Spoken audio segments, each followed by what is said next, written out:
Hey guys, welcome to the Deeper Bible Podcast. We're studying the book of Revelation right now. It's the caboose of the canon.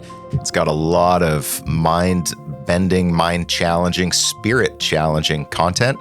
And we are at the end of the end. We are in chapter 20 today, where we're going to see stuff like the Millennium. And this is where we talk about premillennial, postmillennial, amillennial. All that language comes from this chapter. We're going to see Gog and Magog, the lake of sulfur and fire. And lots of rich stuff. So sitting with my friend Destiny. Hey. And ready to get into it? Yeah, I am. Okay. I'm pumped. Okay. Why don't you read the first little bit, and then we'll start trying to figure out what the heck it means.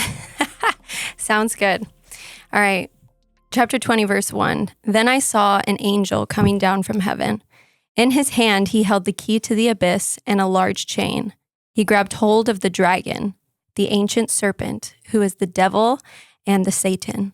He tied him up for 1,000 years, threw him into the abyss, and locked and sealed it over him, so that he wouldn't be able to deceive the nations anymore until the 1,000 years were complete. After that, he must be let out for a short time. Then I saw thrones with people sitting on them who were given authority to judge. And I saw the souls of those who had had their heads cut off because they had borne witness to Jesus and because of the word of God. And also those who had not worshipped the monster or its image and had not received the mark on their foreheads or their hands. They came to life and reigned with the Messiah for 1,000 years. The rest of the dead did not come back to life until the 1,000 years were complete. This is the first resurrection. Blessed and holy is the one who has a share in the first resurrection. The second death has no power over them. They will be priests to God and the Messiah, and they will reign with him for 1,000 years. So that's through verse 6. That's through verse 6. And there's already like a ton of... So many questions. Yeah. And just really rich images. Yeah. Maybe we could work through it like back to front. Okay. Because I'm just noticing the last thing you said, they will be priests to God and the Messiah, and they will reign with him 1,000 years. So both of those designations of priesthood and reigning royalty, those are the sort of the two poles of biblical anthropology. What does it mean to be a human? And there's a priestly dimension where, you know, you're kind of bringing the created order to worship God. And then there's a royal dimension where the wisdom of God, the justice of God funnels ideally through humans to the world. And we see both of those right there. So, I mean, that is a theme, that line right there, they will be priests, they will reign. That tracks all the way to the very beginning of the Bible. So that stands out to me. And then, so I don't know which to take first, the 1,000 years or the first and second resurrection. Let's do the first resurrection. Okay. So this is the only place in ancient Jewish thought that I'm aware of that it talks about two different resurrections. Right. That would be my question. Yeah. Is it talking about one resurrection, or is it kind of two sides of the same coin, or excuse me, two resurrections or two sides of the same coin in terms of the conversation that's already been happening previously in the Bible? Yeah. Kind of that blanket resurrection of the dead. Yeah. But like there are those that are resurrected unto life. Right. And those resurrected unto judgment and ultimately a second death. Right. Right. Yeah, I remember being in college when I was like, all right, I'm figuring out Christianity. And I was like trying to map out the resurrection. And I think I stumbled right here where I'm just like, there's more than one. Wait a minute. I thought only the good guys get resurrected. Right. Now it seems everybody gets resurrected. And I think that goes back to Daniel. And we're going to talk about Daniel a little bit later. I just want to check something real quick. Yeah, listen to this. Daniel 12:2. And many of those who sleep in the dust of the earth shall awake, some to everlasting life, and some to shame and everlasting contempt. So it's this idea that it's not just the righteous who are resurrected, but there's a sort of a universal resurrection. But here's the thing, we got to back up a little bit. Because the thing a lot of Christians, at least Christians who had any sort of upbringing like mine, the big shift is to stop thinking in terms of go to heaven when you die, and that's the end. Yep. Instead, to think of a two-stage post-mortem experience. You go to heaven in the sense of, we saw earlier in Revelation, those souls who have died are resting under the altar. It's with God. They're in God's care. Yeah. But then that's actually not the end. There's a physical resurrection and a renewed cosmos, and that's the ultimate end game because God actually cares about materiality. Yep. And so getting that basic map in mind for me was a big challenge. Yep. But then this is a huge curveball when it's like, wait a minute, is it a 3-stager or is it a 2-stager? Yep. And I don't want to give away too much here, but I think this is relevant somewhat when we're talking about the resurrection and why are those who are what we would maybe say are not saved or who are, going to receive judgment and a second death, why are they being resurrected too? And later on in this chapter, in verse 12, it says that he saw the dead, great and small, standing in front of the throne. Books were opened. Another book was opened, which is the book of life. The dead were judged on the basis of what was written in the books in accordance with what they had done. Right. And then there's the question of, okay, so are just the people who aren't saved by grace through faith in Jesus being judged that way? Because my pastor told me, we are not saved by works, right? But then there's a judgment based on works. How do those two things work together? That's a whole different question, but I think it's actually not. Well, but they're related. That's why I'm bringing it up. Yeah. It's a different question in the sense that we'll get to that conversation maybe when we get there in this chapter, but how it's relevant to the resurrection is you're asking this question like, who's being resurrected? Right. Why are they being resurrected? What are they being resurrected to? And almost this question of is it different? Who are they being treated differently based on their confession of Jesus and allegiance to him? Yeah. And let's come back to that more thoroughly. But I think just to what you're saying right there, true confession of an allegiance to Jesus, the real deal, results in a transformed life. It results in the Spirit making you a new creation. And so this idea of justification by faith or by the faithfulness of the Messiah, it has to do with, the way N.T. Wright would describe it is a present assurance of the future verdict. Someday God's going to give a verdict, but through faith in the Messiah, we receive the comforting confidence that future verdict will be in the right. You are in the right. On the basis of what Jesus did for us. But our actual belonging to him so transforms us that our works, our actual mode of life will comport with that. Yep. So you stutter step this if you're like a good Protestant. You're like, it's grace by faith. Yeah. And yes. And also we can't overly press the way that John expresses things and the way Paul expresses things. In fact, let me read a little excerpt that I wanted to bring from N.T. Wright, who I just find so helpful because he's world-class scholar, but also a pastor who helps us, us simpletons. Listen to this. He says, in regards to the verses we just read, he says, at this point above all the rest of the New Testament, in my experience, it doesn't do to be too dogmatic. We must hold on to the central things which John, the writer of Revelation, has made crystal clear. The victory of the Lamb, and the call to share his victory through faith and patience. God will then do what God will then do, whether we describe the final events as Revelation 20 has done, or as Paul does in Romans 8, verses 18 through 26, or 1 Corinthians 15, verses 20 through 28. It is clear that the one who wins the victory is the Creator God, who does so to defeat and abolish death itself, and so to open the way to the glories of the renewed creation. That is what matters. And so sometimes it's very easy to get, especially, this is a book that has all sorts of symbols and is, there is a deeply poetic dimension where poetry is conveying a mood or something deeper than the sheer referent. It doesn't just denote, it connotes, and the connotation is often more important. But we have a tendency to fixate and literalize certain things. And this might be a good time to bring up the 1,000 years. Yeah. So a lot of Christian worldviews are shaped by And systematized. Millennialism. Yeah. Mm-hmm. And so, but this is the only place in Scripture that talks about 1,000 years. Mm-hmm. And in a book, Revelation, that has used numbers very symbolically, and then all of a sudden, here we get another very round number. But why would we double down and literalize it when that's not how John uses numbers?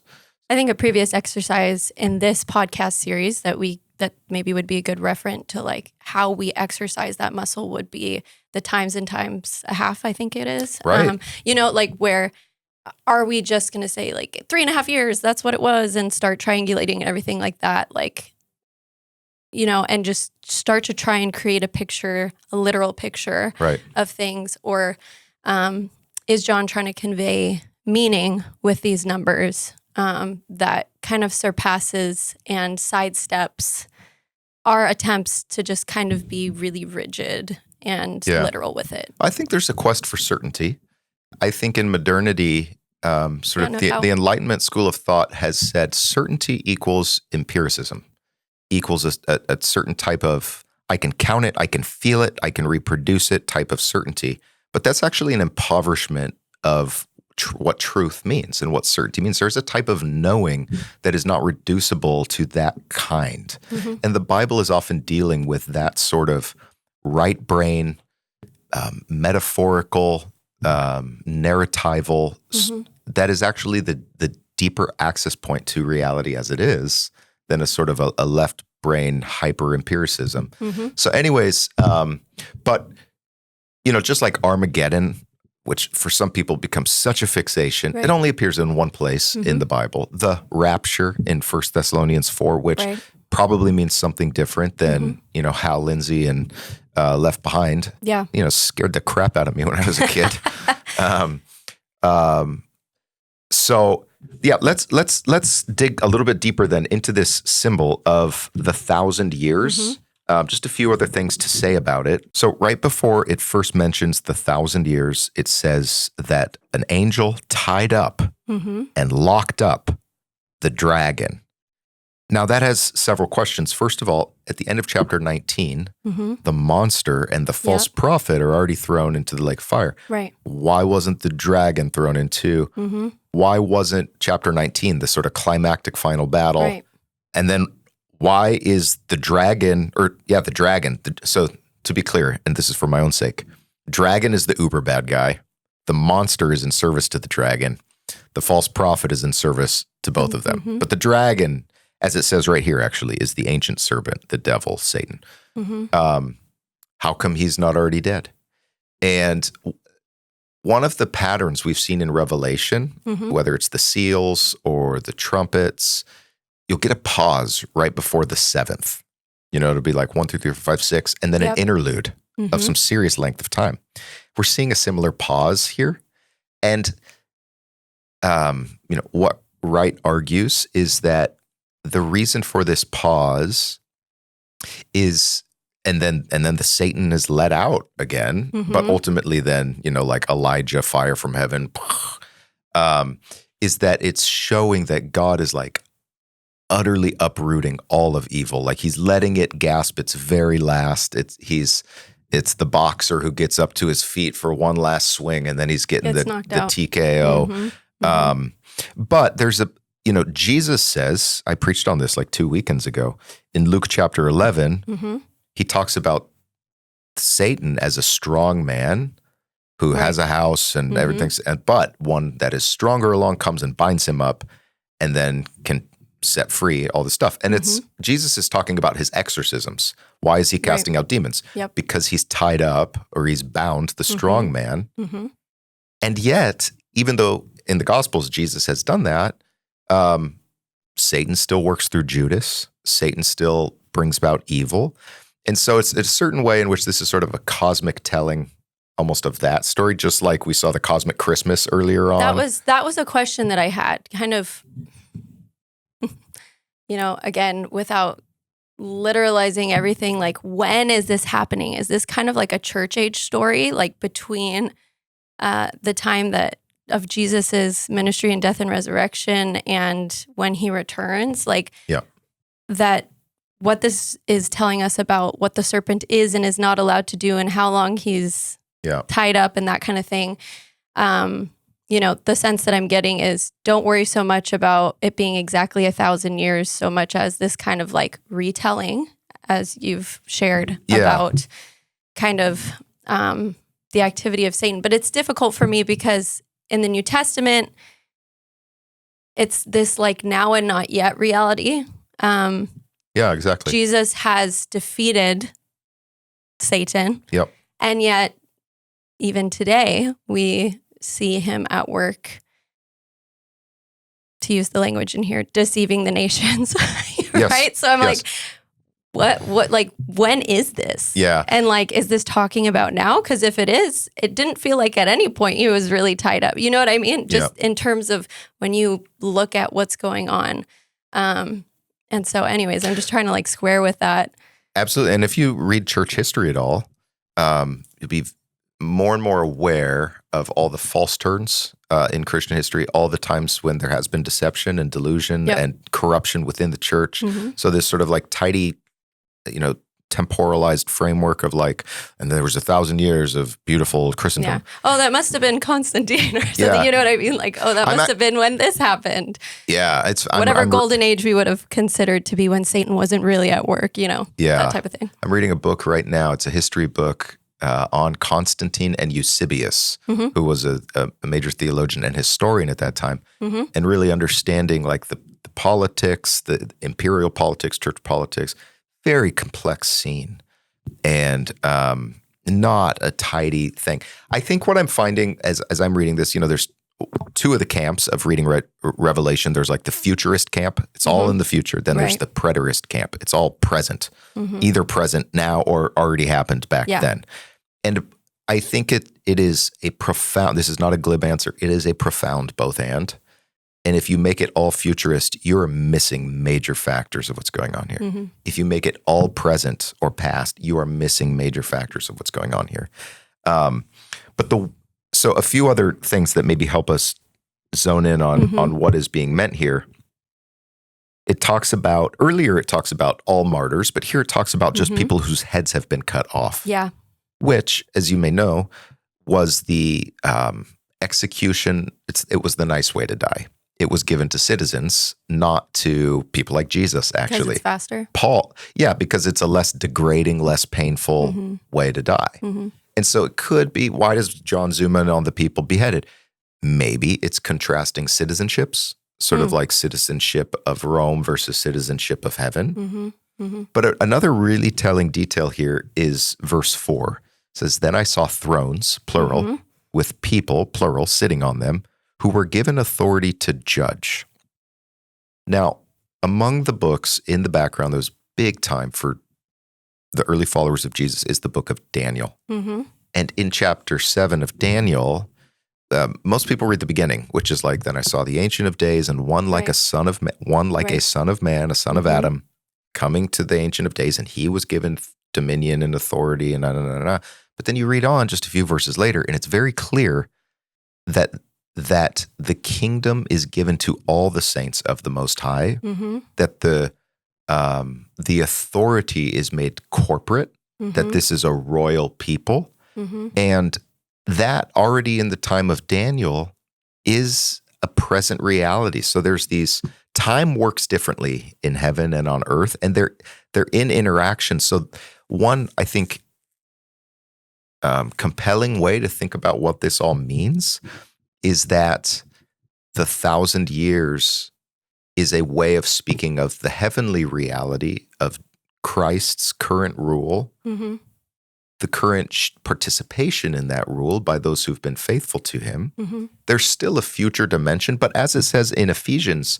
chapter 2, verse 6, it there writes about the church as seated in heavenly places with the Messiah Jesus.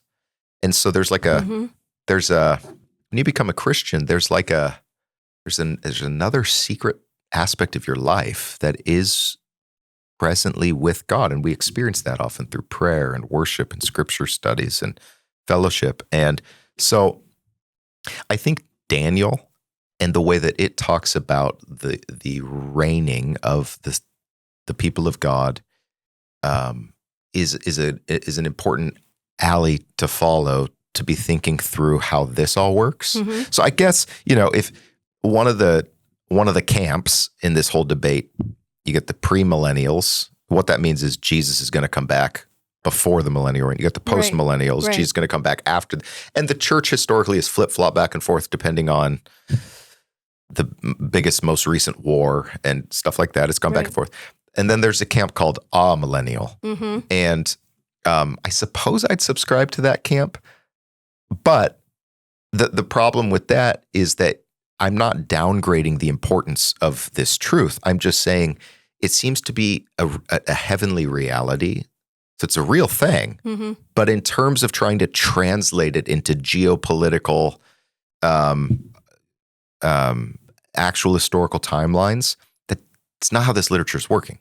So is amillennialism at its core just trying to subvert the particularity of time and say this is a reality that has kind of existed already and is still yet future?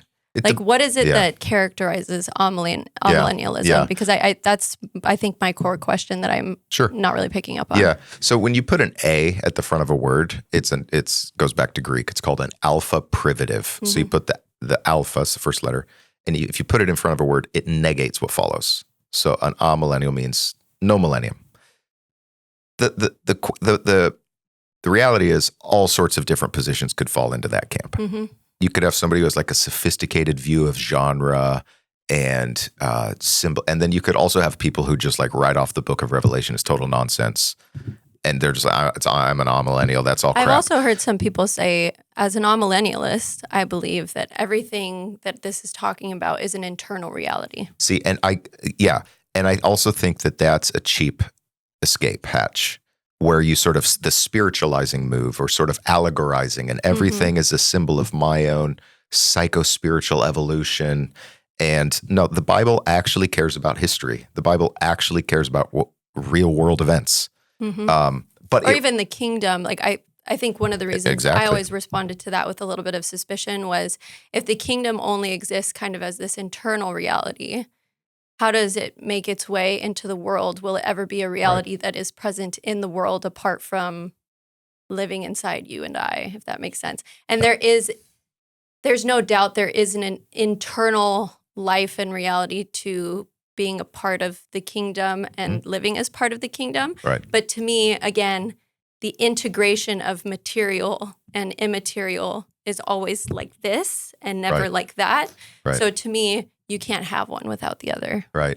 There's a couple dualisms that we have to combat here. Mm-hmm. There's one obvious dualism of sort of like this split worldview, heaven and earth. Mm-hmm. And so, who cares what's going on earth, because I want to go to heaven. And that's what's really real.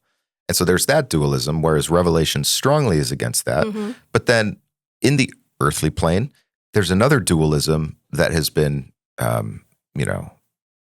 very strong the last 350 years, which is this Enlightenment idea that, okay, fine, keep your religion, but keep it private. Your religion, what a man does in his solitude, that is his religion. That's some famous theologian. Who is that? Like Feuerbach? No. Anyway, some famous dude. Yeah. The idea is religion is fundamentally a private thing. Mm-hmm. It is your own existential standing between you and God, and there's really no corporate dimension. There's no political dimension. And that, too, that is very much an artifact of 18th, 19th century Western European thought that is trying to wrestle with the way that this book and whole worldviews that take seriously the divine have been undermined. Long history here. But a lot of the dualisms that we've inherited, a lot of the assumptions and the little exegetical moves, this must be happening inside of me. Those little moves are the product of long historical processes that we've inherited and that we have to see with clear eyes, and actually sometimes have to like peel away from our eyes in order to hear the Bible for what it's actually saying in its world. Mm-hmm. So, and again, I want to just underscore, it's And it's not at all a sloppy answer to say there are many both ands, because the kingdom of God is a personal, thoroughgoing revolution. It changes you at every level. It just doesn't stop there. And it goes beyond. And I think, yeah, I'll just stop there. But big topic. A question I have as follow-up to tie things up a little bit before we move forward. Yeah. Is the purpose of talking about the millennia at this point in the book, like why John even makes a reference to this type of thing, and what is the point of the Satan, this ancient serpent, the dragon, being destroyed, and both the heavenly beings and God's people ruling and reigning with God? Like, is that the tee up for, okay, now Jesus can return and make all things new? Like, or this is part of that? Like, what is this doing? I'm just trying to understand. I'm trying not to systematize it, but I'm like, is this just the fulfillment of a promise that we've seen before? Is this like, this is how this thing gets to the next thing, gets to the next thing? Is that a clear question? I think so. Well, I'll tell you what I heard in it, or I'll try to answer the question that I heard in it. You can tell me. That's fine. Yeah. Why does it take so long? Why do we need another 1,000 years? And I think it's because the Bible really takes evil seriously. Like, evil is a deep mystery in a radical sense. And there's from Karl Barth to Augustine to a variety of different, like, really brilliant people have really realized, like, there's a mystery of evil, and fully uprooting it cost God's very life. God has to die for that. My advisor, a doctoral advisor, wrote a really excellent book. It's called Creation and the Persistence of Evil. And then it's like the Jewish drama of divine omnipotence or something. But it's talking about the core question is, what does it mean to live in a world in which chaos is still on the loose? And how does God's sovereignty have to combat that chaos? How does it ultimately overcome that chaos? And John, the writer of Revelation, is immersed in the Hebrew Bible. He's reading Ezekiel and Isaiah and the Psalms and certainly the Torah. And so he's not going, we might just like a tidy victory, sort of like fast forward to the end. Okay, sure. God wins. Yay. But it's dramatizing the cost and the struggle to overcome evil. And I don't know, does that answer your question at all? I think as you responded, it gave me a little bit more clarity. The two things I really struggled with when thinking about the millennial reign was, number one, why I thought Satan already lost, right? This is kind of the like post Jesus' death and resurrection thing where it's like, okay, right. I thought he already lost. Is this just like the really putting him away now type of thing? And the second thing is, I thought we were already ruling and reigning with Christ. Is this like a deeper still of that? Or is this a retelling of that same truth, right? And I think there's applications on both sides for both the dragon, Satan, / God's people. Like, is this basically the question is, I'm trying to understand, is this just a retelling of the truth that we're already living? Yeah. Or is this like a separate thing where the thing that has already been secured for us is just being like solidified? Yeah.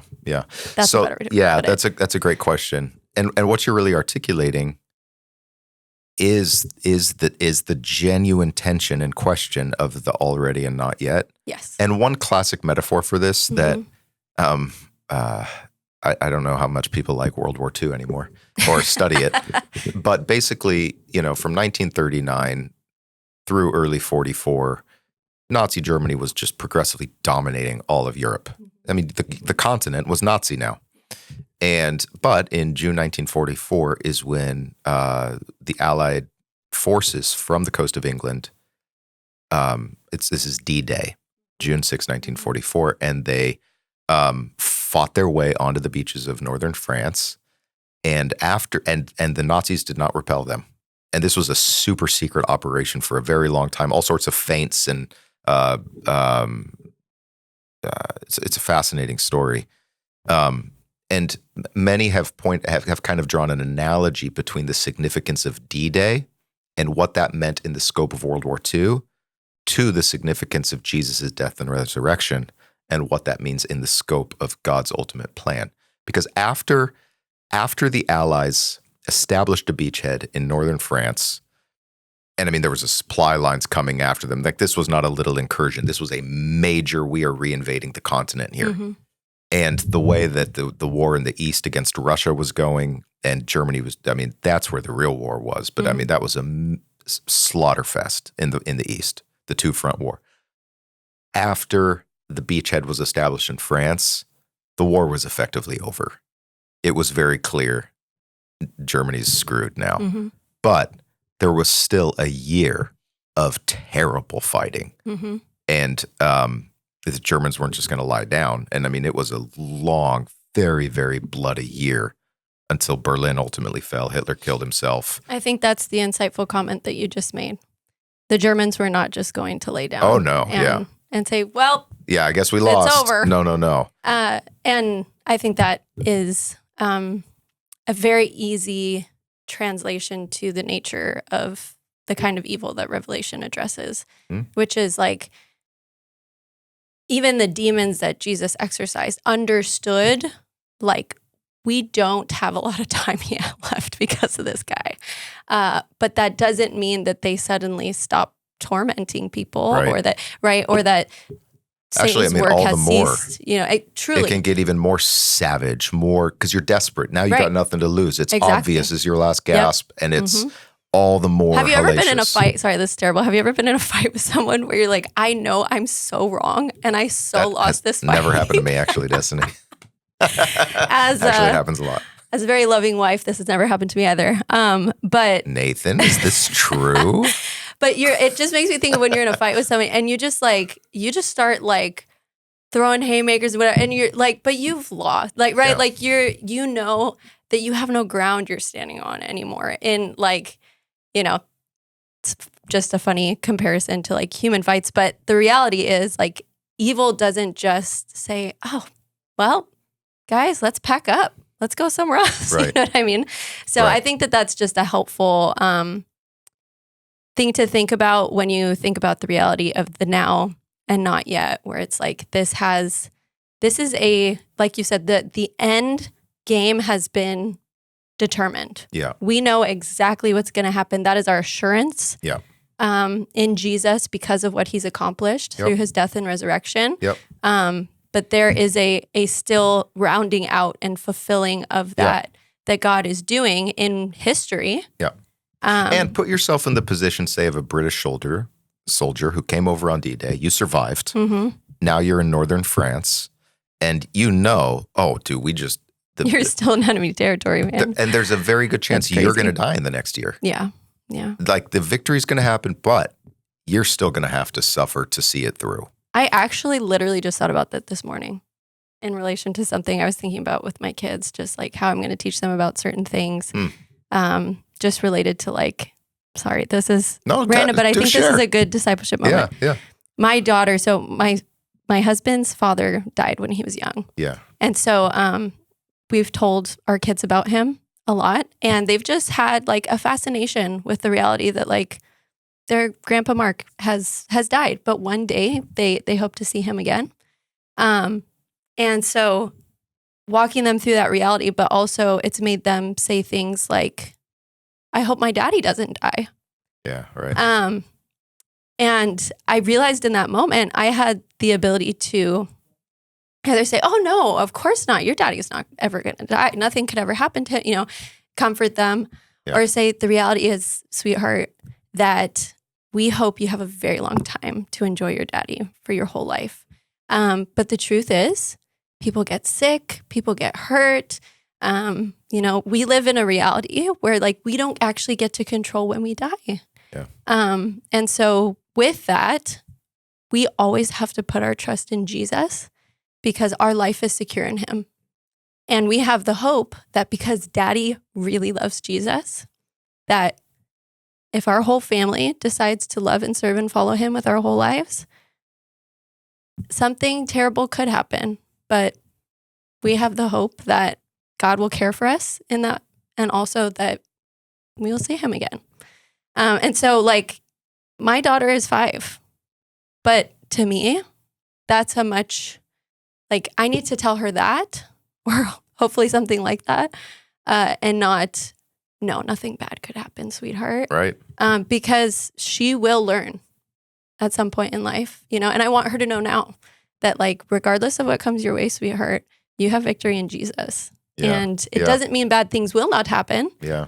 We are in enemy territory right now, actively. So likely they will at some point, but we don't know what they are. And we put our hope in Jesus because of it. So anyways, that's just an example of how moments can build and how what we learn from our time in scripture and how we apply it to the actual living of life and the hope that we carry with us is, this is not just like out there. This is so applicable. Oh, totally. There's nothing more practical than your theology because it's how you actually approach the most important things.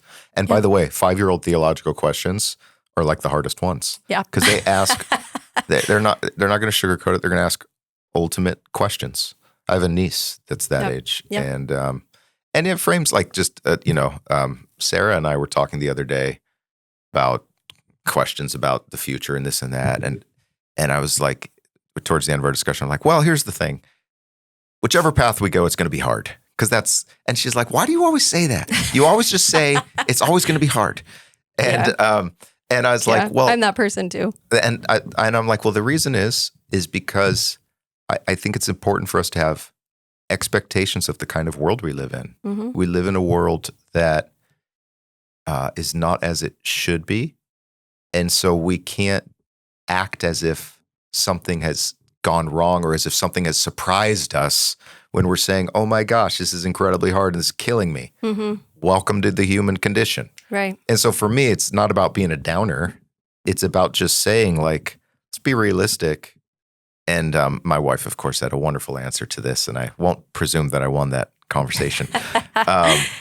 But to the point of like really wrestling through this stuff really affects how you have a marriage, how you how you parent your kids, how you think about the big what ifs in life, and an adult needs to hear just as clearly what you told your daughter, what she needs to hear clearly, which is it's about putting your trust in Jesus. That is not escapism. That's not superstitious, arrested adolescence, inability to cope with reality, because that's the slur against Christian faith. No.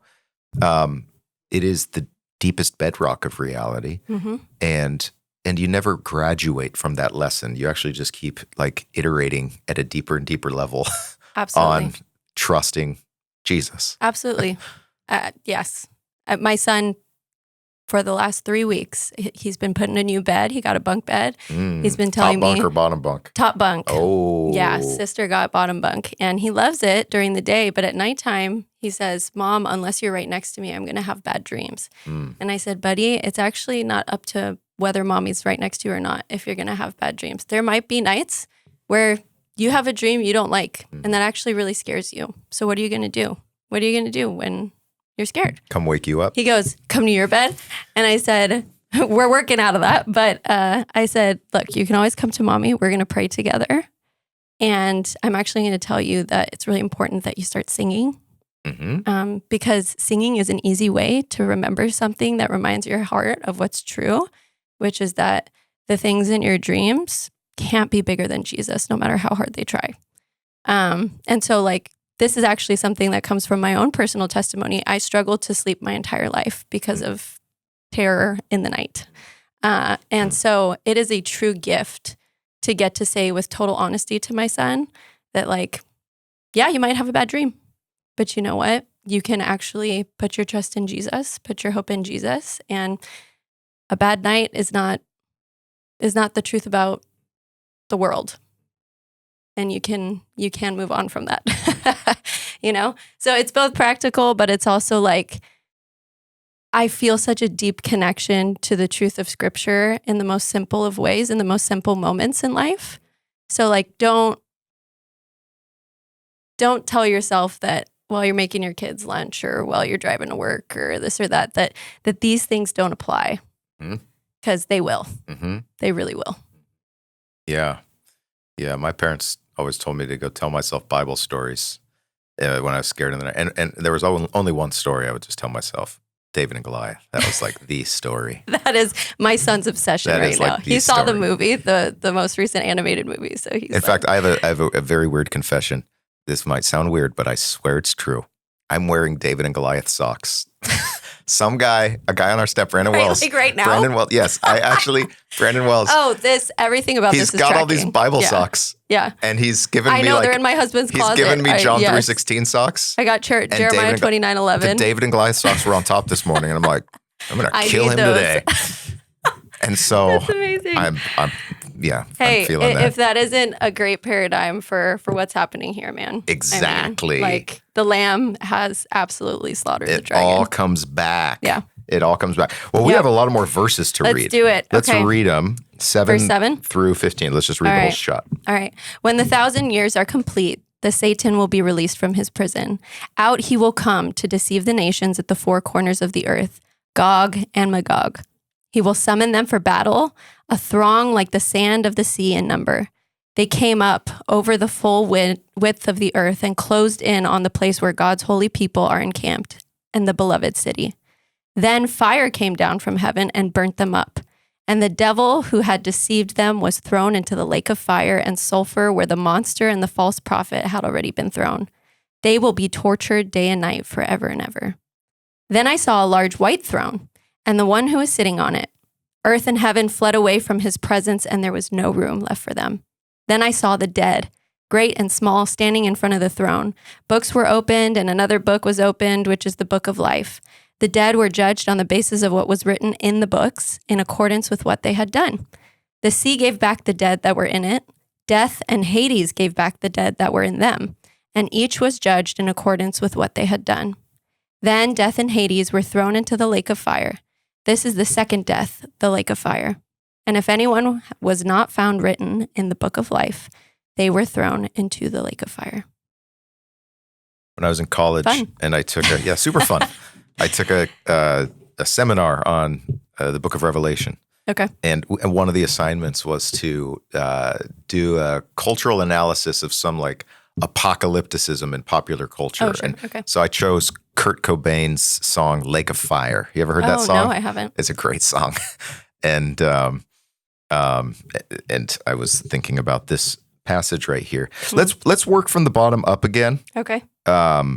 So one of my this idea, look, death is thrown into the lake of fire. This is the second death. It is the death of death.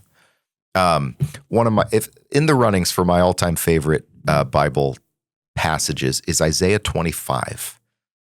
Just to show you again that John is in deep dialogue with his Bible. It says Isaiah 25 verses 6 through 9. In the ESV, it says, "On this mountain," speaking of Zion, "the Lord of hosts will make for all peoples a feast of rich food, a feast of well-aged wine. Rich food full of marrow, aged wine, well refined. And he will swallow up on this mountain the covering that is cast over all peoples, the veil that is spread over all nations. He will swallow up death forever. Bilat amavet lenetzach. He will swallow up death forever. And the Lord God will wipe away tears from all faces. The reproach of his people he will take away from all the earth, for the Lord has spoken." And we're going to see in chapter 21, God himself wiping away tears, removing all pain. "It will be said on that day, behold, this is our God. We have waited for him that he might save us. This is the Lord. We have waited for him. Let us be glad and rejoice in his salvation."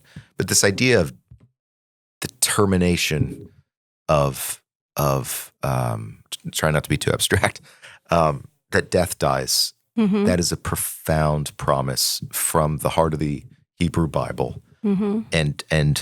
And we see it again here in chapter 20. And also we've seen this idea of a book of life in many places in the Old Testament, but also earlier in Revelation in chapter 3, verse 5, chapter 13, verse 8, chapter 17, verse 8. And it comes up again. What are you thinking about? You seem to be mulling on something. I guess it's a practical question, but if the second death is when death dies, what does that mean for those who die in the second death? Does that make sense? Like, is that why annihilationism, if I'm saying that right, annihilationism right, makes sense? Because it's almost this idea that like death no longer exists. So how can you be in death any longer? Yeah. You either cease to exist or continue. I don't know that this is trying to like systematically answer that question, but it is a question where you realize there are positions that have maybe more legitimacy than you thought. And I tended to be maybe more on the side of like conscious. Do you mean they will be tortured day and night forever and ever? Well, right. It feels like that's what it says in verse 10. I know, which is why, again, we can't be surprised that these conversations have happened throughout church history for a very long time. And that there have been some better and worse, I think, arguments, but that like you can't forget why some Christians have landed in a certain place. Does that make sense? Absolutely. I think we just have to remember that when we like pass someone else off. My view is that Christians who are overly confident on this type of an issue often are exegetically very weak or cherry picking, in that they'll really focus on one side of something and one verse, and then they won't read the next paragraph. Yeah. And or vice versa. Yeah. And so one of the things that my advisor says somewhere in some book, he says the gap between what we mean by knowledge and what God means by knowledge is very, very large. Yeah. And so we can't overestimate our ability to sort all this out. Which is not to downgrade this and say, well, then it's not true. No, it is true. But there's some things we just can't fully know if we mean by knowledge, like flowcharts. It all makes sense, airtight. Boom, there's the... Yeah, here's how this works within the system of reality that we live in, and, reality yada, yada. is so much more complex. We know the tippiest tip of the iceberg. of the is. Yeah. And so we just have to have a certain like reverence before that. So I think that, so the annihilationist positions, things just kind of like cease, but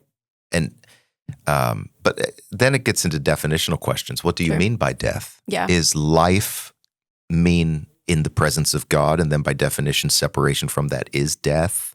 Do you mean death as a state, death as a force, death as a, and there's a variety of definitional questions there, which are all like the Bible is like, have at it. Yeah. Well, I think it's legit, especially from an evangelistic standpoint. I think especially as the get out of jail free card type of theology during a altar call moment is kind of like slowly taking its exit as people take it seems that a better look yeah. at the scriptures. They're like, okay, so then how, like, what should compel us to follow Jesus? Because for a long time it's been fear of going to hell. Interestingly, Destiny, being consciously tormented forever, right? So if like that's maybe not as much the thing anymore, or it is, but like we have to recenter ourselves on something else, right? Like, right. It's like the very 1980s evangelicalism that was all about the sinner's prayer in that way was the very church culture that read the book of Revelation in a very dualist, reductionist way that failed to see the very high theology of creation, theology of the human body, these kinds of things. And so, again, there's a direct line to be made between the sort of hermeneutical assumptions, as abstract as that sounds, of how you read this, and the way that a end of service response moment is constructed. There's a direct link there. And I'm very glad that the church is moving in this direction. I find myself often wondering, though, what do I believe and say that my kids, who goes off and does some doctorate in theology, is going to be like, my dad was an idiot. Right. Like, I think about that all the time. What are the assumptions that I'm making right now? Yeah. But I actually don't, because it's actually like apples and oranges in the sense that the sorts of stuff that I inherited, actually not from my parents, just like from my broader culture, was actually pretty intellectually weak sauce. Like in terms of like Greek and Hebrew, in terms of ontology, epistemology, and historiography. Yeah. Those kinds of categories were just like non-existent. So at least if my kid is going to have to disagree with me, they're at least going to have to do a little bit more homework. I've done my best. Yeah. And I'm sure, I think each generation is graced by God to see fresh things. Sure. And that's a beauty. Yeah. That's part of the intergenerational beauty of the family of God. But like you said, we don't know things as God knows things. Right. And I think, I guess, pastorally, practically, as a mom, but also as a human being who has these own questions for my own life and for the people that I hope to disciple to love Jesus, and who currently don't, that I hope do at some point. What are the essentials that I do need to convey? Right. Like, and so then you have to begin to ask those questions and do some of that work after you realize, like, okay, there's ambiguity here. So then what can be known? Right. That is essential. God loves this world so deeply that he gave himself to heal it. But I think another essential that feels less cuddly, but is so essential, is the reality of evil. Because without that, you are missing a key diagnostic tool to understand yourself and your world. And, for me, the best theologian on this is Reinhold Niebuhr, who mid-20th century American theologian at the heyday of Marxist theory and capitalistic whatever. And he's a theologian of sin, actually, and in a very sophisticated way, reminding about the reality of evil. And so that is a core thing. And that the evil actually can be in each of us. None of us get a free hall pass. The evil is also out there. Like to realize, C.S. Lewis, in his space trilogy early on, the first one is called Out of the Silent Planet. I love the book. And the silent planet is actually Earth.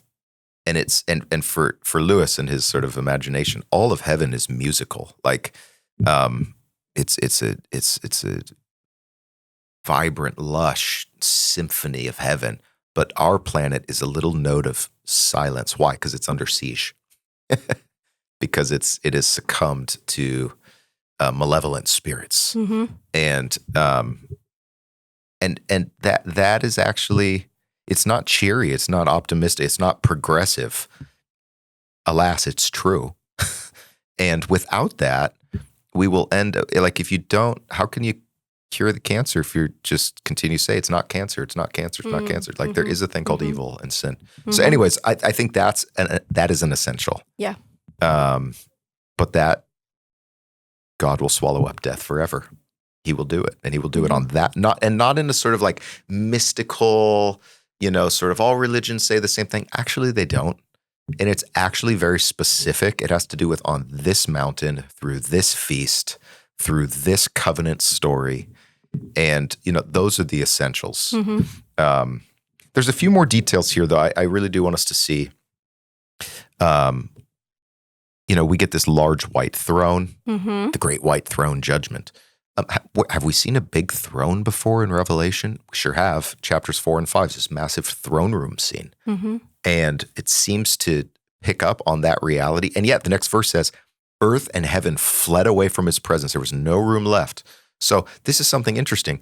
Even heaven is a zone that needs to be remodeled. Or, it says in Revelation, there was war in heaven earlier on. There's the sea in heaven, which is where a monster comes from. So both earth and heaven are being sort of remodeled. And that's why right at the end of this chapter, we are right at the cusp of the new creation of 21-22. We'll get there in the next episode. So it's important to track these things across the book, the great white throne from chapters 4 and 5. And then in chapter 21, which we'll see next time, God will speak from the throne for the first time since chapter 1. And so these things all track. It's such a cohesive literary work. Let's talk real quick about Gog and Magog. Okay. So that is a phrase from the book of Ezekiel. John loves the book of Ezekiel. It comes up in chapters 38 and 39. And there it's talking about sort of the far reaches of the north, this northern enemy. Of course, from Israel's standpoint, in the Fertile Crescent, all the Babylonian empires, the Assyrian empires also came from the north. But it's looking even further beyond that, up into a zone, honestly, that was pretty hazy for ancient geography. They're kind of like, I don't know, up there somewhere. And but what's important to know is Gog and Magog is actually wordplay in Hebrew. It's Magog, which is Mem Gimel Gimel, is it's a code actually for the word Babel, Bavel, which is Beit Beit Lamed.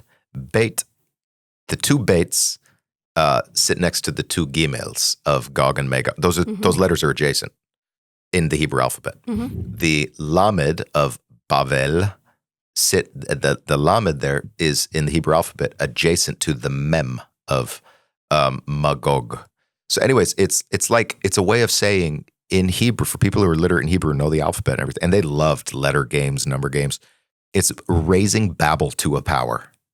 It's saying, here's the next empire that's coming, but in a way that's sort of a composite archetype of all evil empires, not a historical, but and what Ezekiel's doing is he's deeply working with his Bible, from the Table of Nations in Genesis 10, working forward, and he's making a theological innovation under the guidance of the Holy Spirit that's actually making an eschatological turn, which is to say there will be a battle with Gog and Magog, and again, that is to say code for human evil of all its types and stripes, and in all eras, there will be a climactic battle, and after that will be new creation. See, what's really important, and see, this is where it's so sad, honestly, where we just like check one proof text and we're like, oh, okay, Ezekiel 38, and don't see what's going on, because what's going on, you have to see the sequencing that Ezekiel's working with.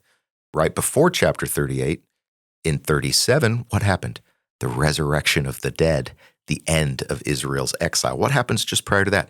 The divine shepherd cleanses hearts from evil and sin.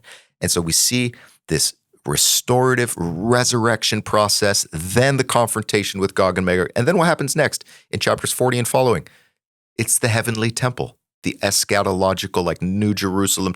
There's a river flowing out of it that brings life. And do you think it's incidental? No, this sequence is... I wonder where else we can find this sequence is all in the back, just like the Exodus story. If you think about, if you just put on the Exodus glasses, you're like, it's kind of telling that story. And so this is where you shift from sort of static doctrines to dynamic worldviews. And it is in recognizing how these stories work and overlap. So anyways, Gog and Magog in Ezekiel, if I'm getting this right, let me just double check here. In Ezekiel, Magog is the nation and Gog is the king. Its ruler. Yes. Whereas by the time John has received it, as verse 8, he says, he, the dragon, will come out to deceive the nations at the four corners of the earth, Gog and Magog. Now, there's only two there, but the four corners of the earth, he's using it as a sort of a, I don't know what the grammatical term is. A way of talking about just the whole? Yeah, he's Gog and Magog is a way of talking about all the nations. And similarly, in that same passage, if Gog and Magog is being used in that way to talk about just sort of like the Babylon principle in history, yes? Just so when it talks about they're going to close in where God's holy people are encamped, the beloved city, it doesn't necessarily mean like, oh, Jerusalem in the Middle East today and so forth. It is, again, saying what is always the case in a way that it's poetry. Something really funny. I think I was like in Harvard Square one time, and there was like a street evangelist from the Midwest who was like street evangelizing from the book of Revelation. And this old crusty homeless guy, like in a wheelchair, big beard, was like scootering by. And this person is like accosting them with the book of Revelation. And the guy just keeps scootering and he goes, "It's epic poetry." And then just scoots on by. And I'm watching this going like, oh man. Why is he more right than you are? What a missed That's moment, crazy. actually, because, if you've read like Homer or Virgil or any, John, any epic poetry, you do read this and you're like, kind of the same taste. But anyways, it was a missed opportunity. That's so funny. Yeah. So what questions do you have? I'm still on, I wanted to close out a thought that you had started, but that I was hoping we could make more clear for the audience. What was it? It was just before you told the story. Oh, you were like, this is saying something that it's always been saying. Yeah. And I just wanted you to drill down a little bit more on what you meant by that. Yeah. I think if I'm hearing the question, I'd bring it back to like the D-Day metaphor, where it's like, okay, you're a German, stationed in northern France or whatever, and the Allies they've got the beachhead and they're coming this way with their tank divisions and all this stuff, and they're taking over little villages one at a time and pushing back our dominion. And the impulse, if you're the German army, would be, I'm going to butcher as many of these people as I can. I'm going to isolate them and I'm going to destroy them. And it's not a perfect analogy, but the idea being that to be part of the people of God is to experience sometimes where you're saying, I am surrounded. As David says, strong bulls of Bashan surround, again, in beautiful poetic language. Yeah. He's saying, things too powerful for me, I am screwed. And I'm trying to hold on, but I don't see a way out. That is part of the experience of the people of God at small scales, at big scales. And the book of Revelation, in large part, is written as a word of encouragement Faithful endurance to people who are thus surrounded to say nothing's gone wrong. We would expect this kind of challenge. I told you I'm reading this book about Constantine. Yep. So this is in the early 4th century. He, anyways, long story. He's the first Christian emperor. And the guy who was his co-emperor for a while and then ended up dying, so that Constantine became full emperor, his name was Licinius. And he and predecessors, Diocletian, other people, because it was like an imperial college where there'd be like 4 guys who were Caesar together. Anyways, there was major persecution of the Christians and stealing their property. It's not just killing them, socially blacklisting them, stealing their property, making them slaves. I mean, this was a major, major thing. And the beginnings of that sort of oppression are the people in the book of Revelation, And so it comes at a cost to be a Christian.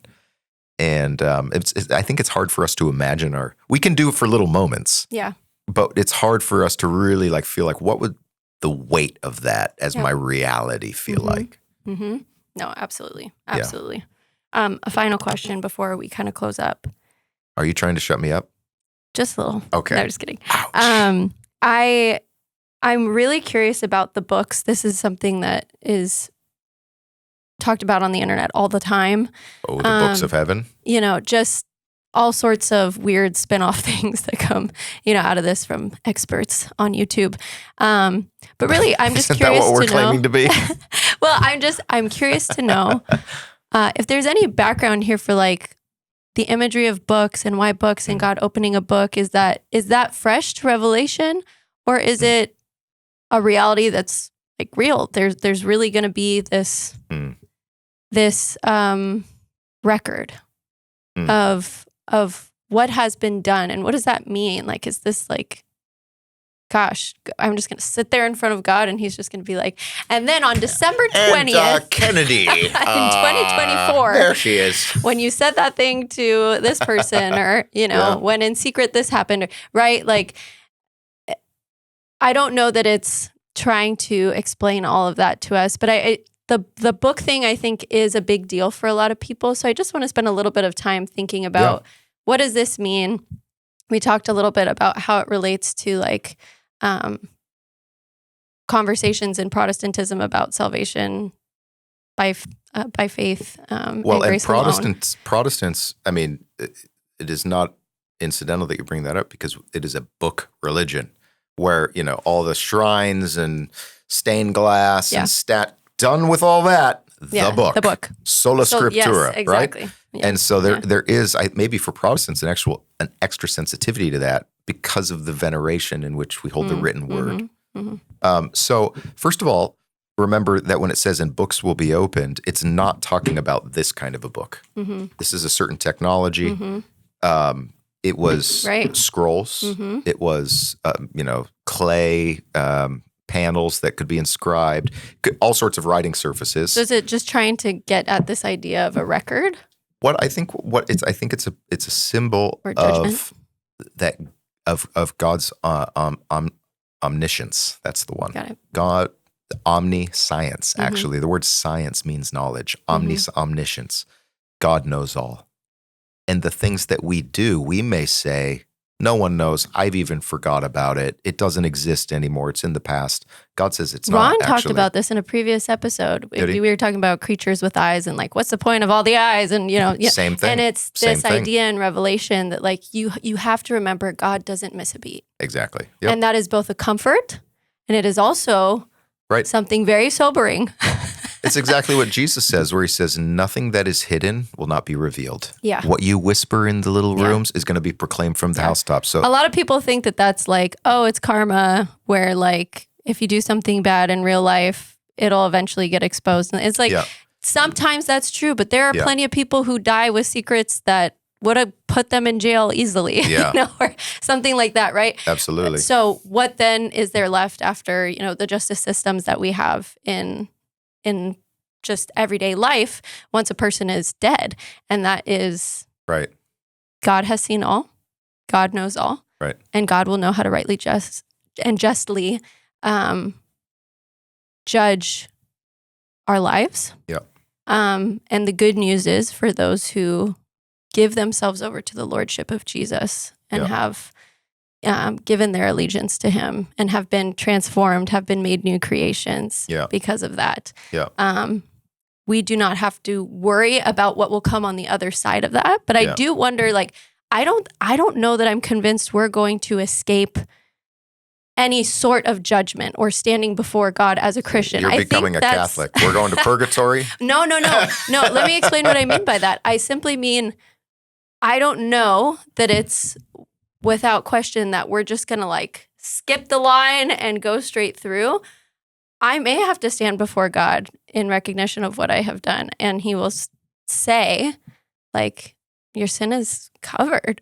You have been atoned for it, right? Yes. Like, so it's not a matter of like I know what the end game is, but to be like, I'm never going to have to, bear the weight of my sin in the sense of, or like recognize the weight of my sin. Right. I don't know. It is a possibility that we don't have to go through that part, but I just wanted to point that out because I'm like, I feel like a lot of Christians talk about it like, we're off scot-free. I don't ever have to, think about it again. Yeah. And I'm like, yeah, I wonder. I don't think God would put us in that position just to be like, and let me just get one last lash in before I tell you, don't worry, Jesus covered it. Yeah. But I do feel that there is like, I don't know, I feel like it could still be a possibility that we stand before God. Oh, I think we absolutely will. I mean, I think it says in Hebrews, it is appointed to people to die once and then to face judgment. We will face the judgment seat of Christ. And but this is part of the mystery, is that the same one who is the judge is also our defense attorney. So the judge loves us. Yeah. And the judge knows us. And I think here I would just one of the most comforting passages of Scripture, maybe we can land here, is in Romans 8, where it's talking about ultimate things, and it says the Spirit helps us in our weakness, and we're so in trouble we don't even know how to articulate our need for help. But the Spirit intercedes with us and for us and helps us. And I think our own frailty is presupposed. Of course we're frail. Of course we're weak. Of course, if we're really honest. Blaise Pascal says this: there's two kinds of people in the world. It's a famous startup. There's two kinds of people in the world. There are sinners who think themselves righteous, and there are the righteous who know themselves to be sinners. And so to be righteous is actually to have an increased sensitivity to our sin. The reason, and this is Reinhold Niebuhr, the reason Christianity makes such a big deal about sin is that the coming among us of Jesus Christ heightens the contrast between what we should be and what we are. And that gap is a problem. And Jesus gives himself to solve it, but it doesn't, we can't erase the memory of the problem, and we still experience the symptoms of it in our life every day. And the more we grow in, the closer we get to the holiness, the more it's easy to see the dirtiness in ourselves. But I think the Spirit helps us in our weakness, and that for me is a great comfort. So should we land it there? Yeah. Any parting shots? No, I just think that, especially when it comes to thinking about our own personal discipleship and formation, as well as how we disciple others who don't know much about Christ, and who are maybe new to the faith or are exploring the faith, these are elements that we always have to hold in tension and that we can't be dishonest about. I think we try to lead with love exclusively, and sometimes it doesn't help people. Like, we don't talk about sin till later sometimes, or like maybe till the end of the sermon sometimes. I think especially as millennials, we know and can appreciate the whole sentiment that has been popular, I think, especially amongst pastors and how we preach in Protestantism specifically. I can't really speak to kind of the Catholic world here, but when we don't hold the tension between sin and God's love properly, we give so much love that people are like, I'm on fire for Jesus. And then all of a sudden they're like, wait, I don't really need him because I'm not that bad. Like, yeah, it's such a misunderstanding of what love, like it's a gloss of love as permissiveness. Yes. It's a gloss of graciousness as normlessness. There's no norms. That's what love means. It's truly just therapeutic. It's there to help you, to rescue you from the pains of understanding how truly broken you are. Yeah. And so anyways, all that to say, I think scriptures like this help recenter us a little bit and remind us of like God's great victory and the fact that that victory has been offered to us for free and yet at a cost. Yeah, it was free for us. Yes, exactly. But it also still comes with the cost of the life that we then get to live because of what we have been given in Christ. Yep. And we will have to faithfully endure. And granted, again, like you said, we don't have a lot of categories as Americans who have a ton of religious freedom for a lot of what, honestly, the audience of Revelation was going through and what Christians in our current, present, modern world are going through as believers in other countries. But nonetheless, there will be a cost. And are we willing to continue to devote ourselves to the true King and wait on him? Because ultimately our future is secure. And we do have that hope. But when we feel surrounded, it's going to feel like maybe I need to wonder if God's got this on lock. Yeah. But Revelation is there to remind us God's got this on lock. He does. He's got this on lock. He does. Well, let's put a pin in it there. Good stuff. Yeah. Yeah, I love talking about scripture with friends. So thank you. Awesome. And thank you guys for checking this out. I hope it was helpful. Send us a note, leave us a comment, ask any questions, follow up, any topics you want to hear about. We'd love to walk with you through that. And we're in the California Bay area. Would love to see you sometime. We're based out of the Bay Church. Got a few campuses. You can find us online. And until we meet again, as the ancient rabbis always said, shalom, homies. Bye-bye.